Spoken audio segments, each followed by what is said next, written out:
The king of hip hop, Kendrick Lamar, will now be the king of Canada for 2 nights as he is preparing for his highly anticipated Grand National Tour dates scheduled in Toronto June 12th and 13th, home to hip hop's biggest entertainer and certified Drizzle Cake from Degrassi, Drizzle Marie. And unfortunately, Mr. Marie will not be able to attend the groundbreaking ceremony as he will be so far gone on a live stream with hip hop's biggest uninformed hip hop streamer, Kai Cenat. Good? What you playing on your Nintendo Switch?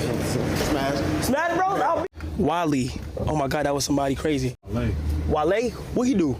Really, nigga? Who was recently seen at the BET Awards next to Ovio Duski when the two birds were chirping as Kendrick Lamar passed them backstage with 3 of his 5 awards that Kendrick Lamar took home that night. And you better believe Ovio Duski was not trying to make eye contact with the king of hip hop in fear of noticing any signs that Ovio Duski was showing admiration to the same rapper that destroyed Drizzle Pie's hip hop career. But I'm sure Kendrick already knew not to give hip hop's Butterball any attention after Ovio Butterball called out Mark Phillips from RDC World for posting up with Kendrick at a concert early on in the rap battle after Kendrick Lamar dropped his diss records aimed at Mr. Cakes, with Ovio Duski claiming that Mark chose a side in a rap battle that he wasn't even a part of. You know what I'm saying? Pick the side and everything. Drewski!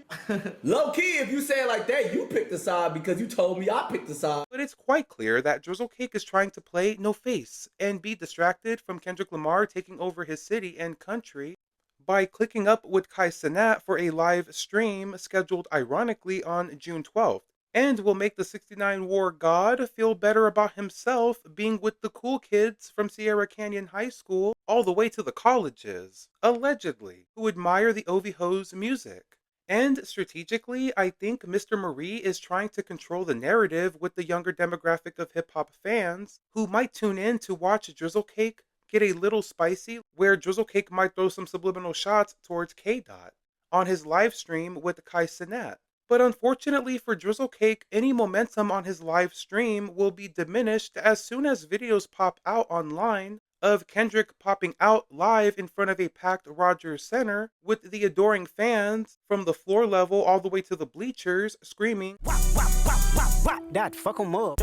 Why you trolling like a bitch, ain't you I mean, damn, Champagne Karen, if you really feel a way about Kendrick Lamar on purpose?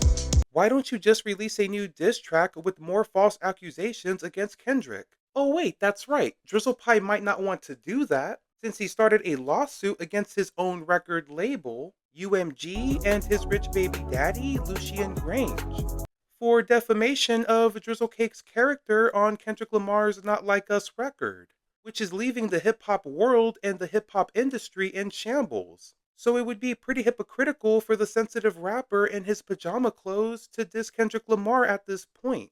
Sorry to say, Drizzle Cake, but ready or not, here Kendrick Lamar comes, and you can't hide.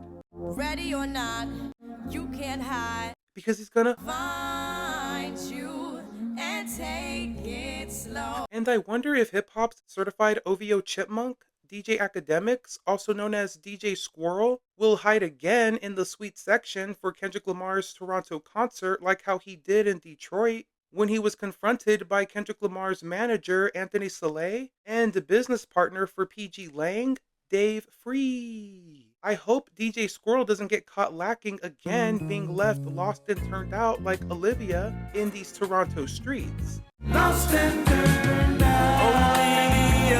What the fuck, man? What the fuck? This And thing comes speaking from of random shit Kendrick, like this, Kendrick Lamar and SZA have already created history with a record-breaking stadium tour grossing over $112.5 million with only 10 shows completed, with one of those shows selling nearly $15 million alone in Seattle, setting Kendrick Lamar up to have the highest-grossing hip-hop tour in hip-hop history by the end of the Grand National Tour.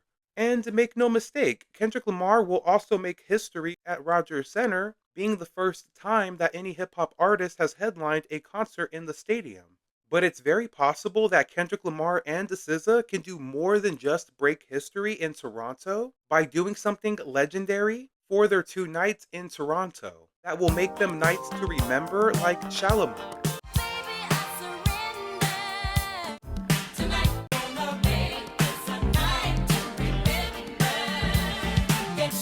which would include inviting Toronto's official king of pop and R&B, The Weeknd, to perform with Kendrick Lamar on a Thursday.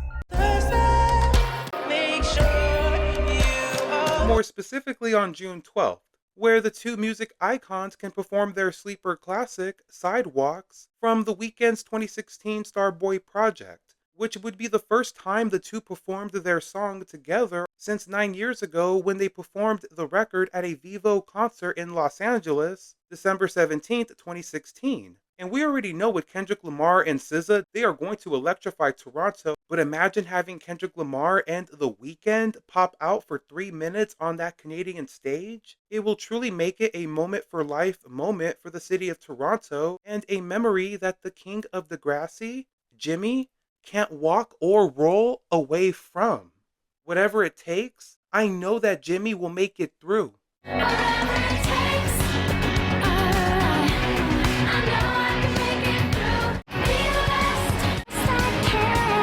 And it's very possible that SZA can make it snooze with Justin Bieber again, who made a surprise guest appearance at the Grand National Tour during its second night in Los Angeles back in May. Even though Justin Bieber has been going on a downward spiral publicly, including throwing subliminal shots at his wife Hailey any chance he can get, Mr. One Time is still an all-time Canadian legend and couldn't make a better guest appearance than being at Rogers Centre Stadium. And let's face it, it would be very strategic as Justin has a one-sided issue with Champagne Karen, who has been trying to get a collaboration with Justin to revive his overall music image and release a potential #1 or top 10 Billboard hit with his fellow Canadian. But clearly Mr. Bieber is not a fan of Peter Pan Graham and has been ignoring him all while subliminally dissing him at the same time. So just imagine it, Kendrick Lamar, SZA connecting with The Weeknd and Justin Bieber for one of the biggest nights in Toronto music history. And all of it happening without Drizzle Marie, who would be left buried alive trying to sleep away the pain.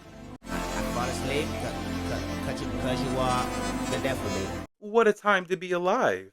Big shout out to Toronto and all of its people, including all of Canada, and shout out to everybody for watching today's video. Let me know what your current thoughts are with Kendrick Lamar and SZA's tour. Have you attended one of the shows? If so, which one have you attended and how was your experience? I attended the first night in Los Angeles, and let me tell you, even if it was a Wednesday, it felt like a weekend. It was an incredible night, incredible experience, and I was in the 400 section. Don't forget to like, comment, and subscribe, and until next time, go be amazing and have an amazing rest of your day.